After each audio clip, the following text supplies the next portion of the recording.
L'invité de la matinale des super leftos. Vous êtes sur Radio Mont Blanc, merci d'être avec nous ce matin. Nous recevons en direct dans nos studios Samuel Lormand qui travaille pour le Passeport Gourmand. Alors le Passeport Gourmand, c'est un petit livre très joli, rouge, qui répertorie les meilleures adresses de restauration dans nos pays de Savoie et dans l'Ain. Bonjour Samuel Lormand. Bonjour Charline. Comment est-ce que ça fonctionne le Passeport Gourmand en quelques mots ?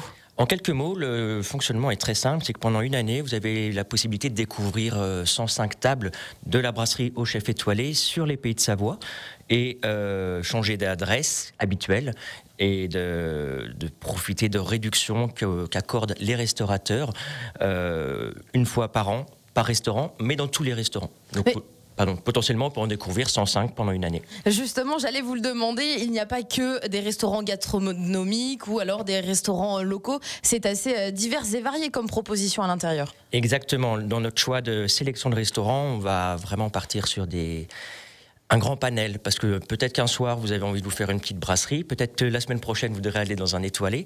Et bien avec le Passeport Gourmand qui est là, et bien vous avez la possibilité de découvrir tous ces types de restaurants.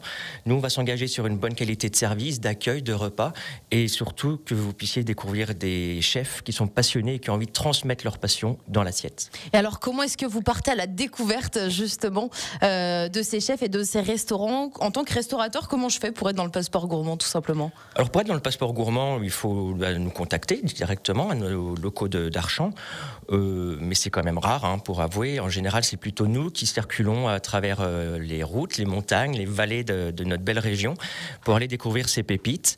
Il y a également aussi beaucoup de bouche à oreille entre restaurateurs qui me disent, pour pas ghoster d'autres restaurateurs, mais me disent, tu devras aller le voir de ma part parce que lui, il est très bien. Et puis on fait le tri aussi en fonction de la qualité et moi je me dis, un choix personnel quand je sélectionne un restaurant, c'est ce que j'emmènerai ma mère ou ma femme dans cet établissement. Parce que si même moi je vais pas emmener les personnes qui me tiennent à cœur, je peux pas aussi vous dire. On peut pas le proposer évidemment. Et du coup, vous à titre personnel, vous allez dans ces restaurants à la rencontre des chefs et du personnel qui y travaille et goûter évidemment ce qu'ils proposent à la carte. Bien sûr, bien sûr. Alors goûter pas forcément parce qu'il faut quand même que je reste dans mon 36. Mais après le truc c'est bien sûr que je vais les voir même plusieurs fois.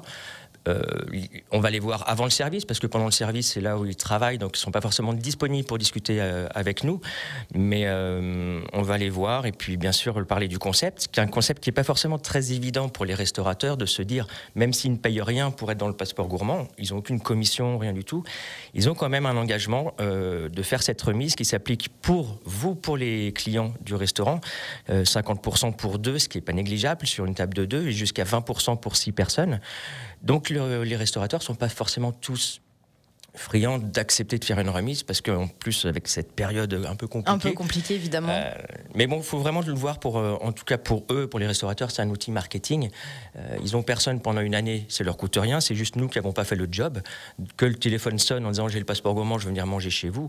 Ils ont du monde qui viennent avec le Passeport Gourmand, ça leur amène du chiffre d'affaires, une nouvelle clientèle qu'ils vont avoir à fidéliser pour revenir après au fil de l'année. Mais finalement, quand on voit l'épaisseur du Passeport Gourmand, je me dis que vous arrivez quand même à convaincre pas mal de restaurateurs. 105, c'est déjà pas mal. Quand même une belle proposition. Justement, vous avez commencé à en parler de la remise parce qu'en plus de pouvoir partir à la découverte de restaurants dans nos pays de Savoie, on a le droit à une remise sur l'addition, une remise de 50% sur l'addition pour 2 personnes. Alors, est-ce que c'est valable comme ça dans tous les restaurants que vous proposez dans le Passeport ? Voilà, exactement. C'est valable dans tous les établissements qu'on parlait justement du différents types d'établissements qu'on avait, de la brasserie au chef étoilé. Tous les établissements vont proposer la même remise. Il n'y aura pas besoin, en ouvrant les pages du restaurant concerné, il n'y aura pas besoin de se dire « Ah ben non, lui c'est 50%, puis lui c'est que 20%. » Lui c'est moins 30%. La même est pour tout le monde. Et cette remise s'applique donc une fois par restaurant. Le restaurateur va tamponner sa page à la fin du repas. Comme un vrai passeport. Exactement. Il fera un visa en disant vous êtes venu, si vous revenez demain ou la semaine prochaine, il ne pourra pas prendre le Passeport Gourmand pour l'établissement.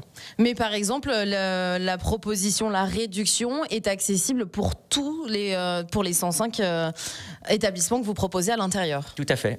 Donc c'est plutôt pas mal. Il y a une année de restaurant à se faire, c'est pas mal. Et puis évidemment, j'ai regardé, le Passeport Gourmand peut s'utiliser à plus que 2 autour de la table. Bien sûr, la remise elle va jusqu'à 6 personnes parce parce que la remise donc, est dégressive. Une table de 2, ça va être 50%. Si vous êtes 3, il y aura 40%, pardon.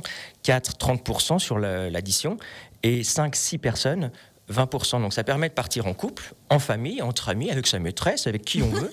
Et c'est la remise, donc voilà, sur le global de l'addition, hors boisson, bien évidemment. Et donc le passeport gourmand, réservation obligatoire, vous avez dit il faut appeler le restaurateur, on ne peut pas juste aller comme ça à l'improviste. Je prends une page par exemple au hasard, à Évian, Cannelle et Yacht Café, on se dit à l'improviste on y va, finalement il faut réserver pour bénéficier de la réduction. Tout à fait, c'est obligatoire, c'est précisé pour chaque restaurant. On privilégie d'ailleurs une réservation, on recommande une réservation 24 heures à l'avance. Pour être sûr d'avoir de la place, en précisant que vous avez le passeport gourmand, parce qu'effectivement, en fonction de la saison, des services, vous parliez justement à Évian, pour cet exemple-là, si vous y allez un dimanche en plein mois d'août et qu'il fait super beau, le restaurateur prendra toujours des passeports gourmands, mais peut-être un petit peu moins à cette période-là, ce jour-là. Parce qu'il y aura déjà pas mal de monde, pas mal de flux à l'instant T. Et on ne peut pas non plus imposer au restaurateur de faire un service entier qu'avec des passeports gourmands. Non, évidemment. Une très très belle proposition. Combien il est le passeport gourmand ? 64 €, donc 64 amorti dès le deuxième repas, on va dire, quasiment, suivant où vous allez, parce que si vous allez, je pense, au Trésor à Annecy ou au Refuge des Gourmets à Machilly, en un repas, c'est déjà amorti. Oui. Eh bien, justement, que regorge le passeport gourmand, pas mal de surprises.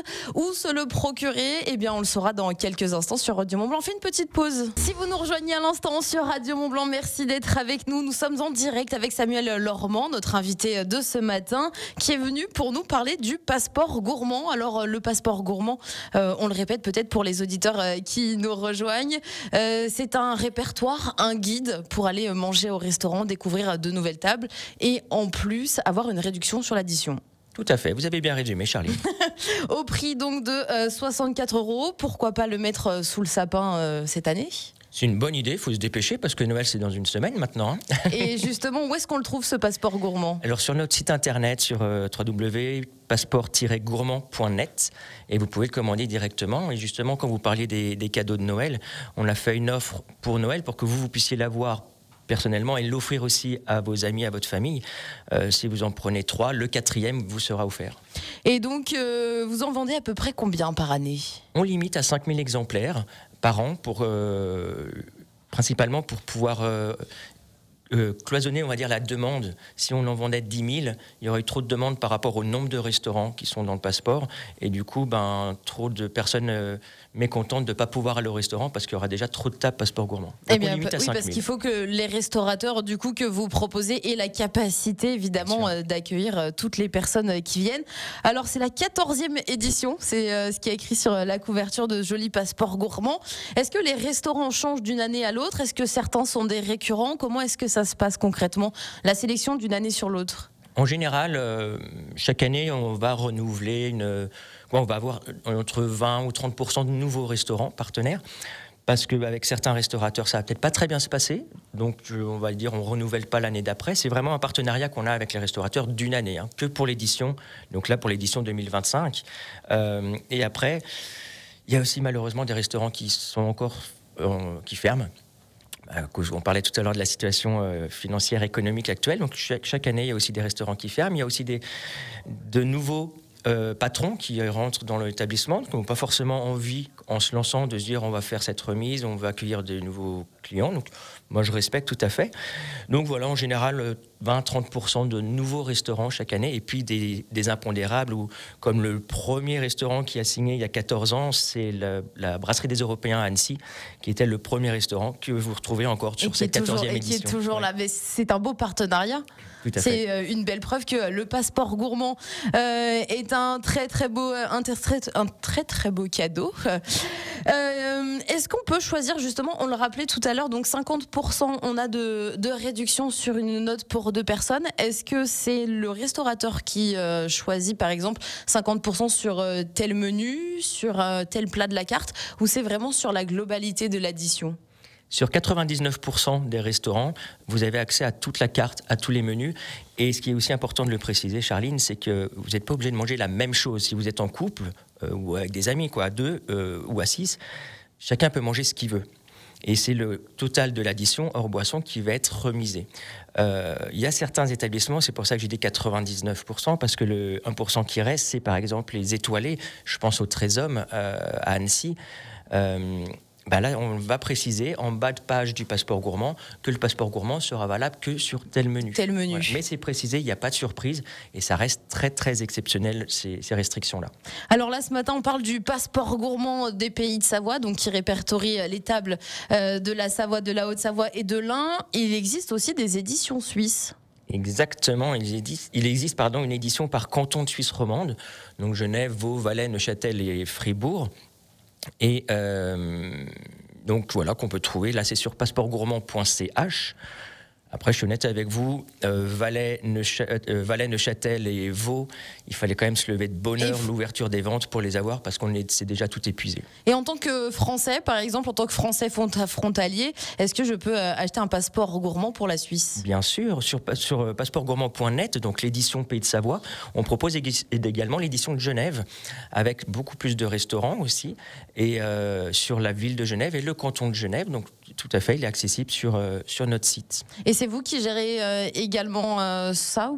Oh non, ça va, c'est déjà les Pays de Savoie. Les Pays de Savoie, c'est déjà pas mal. Non, c'est mon collègue. Parce que vous nous le disiez à la pause, vous avez quand même un planning bien chargé parce que finalement, le passeport gourmand repose sur vos épaules. C'est vous qui gérez pas mal de choses. Alors, faut pas exagérer. Moi, je vais gérer j'ai quand même l'aide de mes collègues qui sont à Lausanne, de mon collègue aussi qui est de Gwenel qui est à Genève. On a une coordinatrice qui est à Lausanne qui va gérer toute la partie. Les visuels, le rédactionnel, quoi. On a des rédacteurs, on a toute une équipe derrière. Pour écrire du coup les petits textes qu'il y a à l'intérieur de présentation du passeport gourmand. C'est un gros boulot et je pense, on s'est exagéré, juste pour une édition, il y a au moins une bonne dizaine de personnes qui sont impliquées pour la réalisation. Et je ne parle pas de l'imprimeur, hein. Et on est imprimé en Suisse, on n'est pas imprimé en Chine. Local, c'est parfait. Mais ça reste donc un très très beau produit, le passeport gourmand, qui est valable donc une année. Tout à fait. Merci Samuel Lormand d'avoir été avec nous sur Radio Mont-Blanc pour nous présenter donc le passeport gourmand, notamment des Pays de Savoie, où est-ce qu'on peut du coup aller bien manger, bien se restaurer dans la Haute-Savoie, dans la Savoie et dans l'Ain.